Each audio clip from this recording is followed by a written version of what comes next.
তোমাকে এখানে আনাই আমার ভুল হয়েছে। Get out! কি হলো, শুনতে পাচ্ছিস না?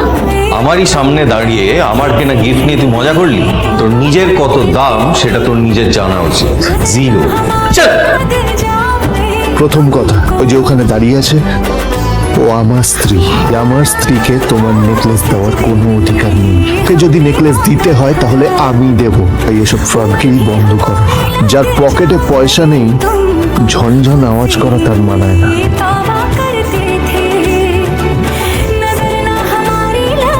হ্যাঁ মিস্টার রায়চৌধুরী, আমার জন্য একটা রেয়ার হীরের নেকলেস আপনাকে জোগাড় করে আনতে হবে। আপনাকে টেক্সট করছি, যত তাড়াতাড়ি সম্ভব করে ফেলতে হবে।